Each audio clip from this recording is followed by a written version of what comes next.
Friends, welcome back to perfectly Padhaku. और क्या चल रहा है लाइफ में। तो आज की इस वीडियो में हम डिस्कस करने जा रहे हैं chapter the sermon at Benares. मेरा नाम है तेजस्वी। तो चलिए शुरू करते हैं।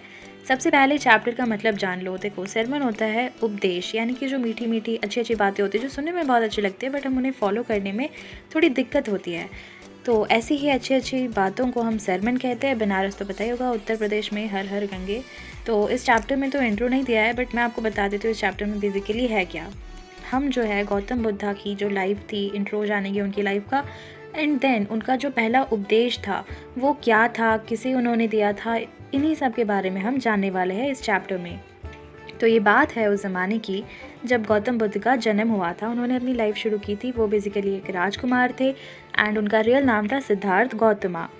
एंड जब उनकी एज 12 साल थी तब उनको स्कूलिंग के लिए भेज दिया गया था, जहाँ पर उन्होंने हिंदू स्कैर्ड स्क्रिप्चर्स पढ़े। 4 साल के बाद में घर वापस लौटते हैं एंड एक राजकुमारी के साथ में उनका विवाह हो जाता है। उसके बाद में उनका एक सन भी होता है। 10 साल तक ऐशो आराम की ज़िंदगी जीते हैं, रॉयल्टी में जीते हैं। पर इसके बाद कुछ ऐसा होता है जिससे इनकी ज़िंदगी पूरी तरीके से चेंज हो जाती है। थोड़ा फ्लैशबैक में जाते हैं। जब इनका जन्म होता है, इनकी जन्म कुंडली निकलवाई जाती है एंड जो ज्ञानी लोग होते हैं वो बताते हैं कि ये बड़े होकर के बहुत ज़्यादा प्रसिद्ध मॉन्क बनेंगे, साधु सन्यासी बन जाएंगे। एंड जो ऑफकोर्स जो राजा है वो यही चाहेगा कि जो राजकुमार होगा, इनका जो सन होगा, वो आगे चल करके उनकी विरासत संभाले, राज्य को आगे बढ़ाए।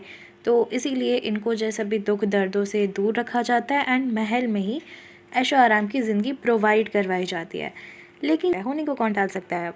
तो जब इनकी एज 25 थी, ये ऐसे ही हंटिंग पर निकले थे एंड कोइंसिडेंटली कहो या एक्सीडेंटली कहो, इनको 4 सिनेरी देखने को मिलती है। पहले में एक बीमार इंसान देखने को मिलता है, दूसरे में एक बूढ़ा व्यक्ति मिलता है, तीसरी बार इन्हें जो है एक अंतिम संस्कार देखने को मिलता है, यानी कि फ्यूनरल प्रोसेशन देखने को मिलता है। एंड फाइनली इनको मॉन्क जो है अपनी भिक्षा मांग रहे होते हैं वो देखने को मिलता है। तो ये सब कुछ देख करके इन्हें लगता है कि बस अब जो है मुझे ज्ञान प्राप्त करना है, यानी कि इनलाइटमेंट का मतलब होता है high state of spiritual knowledge. तो बस ये फिर निकल पड़ते हैं 7 सालों के लिए एंड फाइनली जो है पीपल का ट्री इनको मिलता है एंड वहाँ पर ये शपथ लेते हैं कि जब तक मुझे इनलाइटमेंट यानी ज्ञान प्राप्त नहीं हो जाता है तब तक मैं यहाँ से खड़ा नहीं होऊंगा। एंड देन फाइनली 7 दिनों में जो है इनको इनलाइटमेंट प्राप्त हो जाती है। जिस पेड़ के नीचे बैठ करके इन्होंने तपस्या की थी उस पेड़ को हम द ट्री ऑफ विजडम यानी कि बोधि ट्री के नाम से जानते हैं। सो द फैक्ट इज़ कि ज्ञान बांटने से बढ़ता है। तो वही किया बुद्धा ने भी। अपना जो नॉलेज था, अपना अंडरस्टैंडिंग्स था, उसे लोगों में शेयर करना शुरू किया इन्होंने। और बाद में जो है लोग इन्हें बुद्धा के नाम से जानने लगे, अवेकेंड और द इनलाइटेंड, जिस व्यक्ति को ज्ञान प्राप्त हुआ है।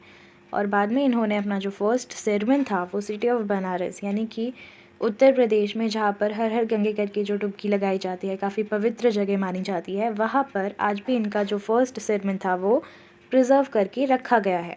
तो अब हमारी मेन कहानी शुरू होती है। तो इस कहानी की जो मेन लीड है उनका नाम है किस्सा गौतमी। अब इनका जो है इकलौता पुत्र होता है और उसकी भी दुर्भाग्यवश जो है मृत्यु हो जाती है। तो इनसे जो है संभला नहीं जाता है। ये अपने पड़ोसियों से, आसपास के लोगों से दवाई के लिए मांगती है और उससे पूछती है। ऑफ कोर्स लोग भी समझते हैं कि she has lost her senses, उसका जो इकलौता पुत्र की मृत्यु हो गई तो वो संभल नहीं पा रही है। तो एक भला इंसान होता है, कहता है देखिए मोहतरमा, मेरे पास दवाई तो नहीं है लेकिन एक ऐसे व्यक्ति को जानता हूँ जो आपकी मदद कर सकता है। आप जो है साक्य मुनि बुद्धा के पास में जाइए। तो किस्सा गौतमी जाती है और अपनी जो है व्यथा होती है वो सुनाती है। गौतम बुद्धा कहते हैं कि ज़्यादा कुछ नहीं, बस हैंडफुल ऑफ मस्टर्ड सीड्स यानी कि मुट्ठी भर सरसों के जो बीज है वो तुम जो है ले करके आओ। तो किस्सा गौतमी जो है बहुत खुश हो जाती है, एक्साइटेड हो जाती है। लेकिन गौतम बुद्धा कहते हैं रुको ज़रा, सब्र करो।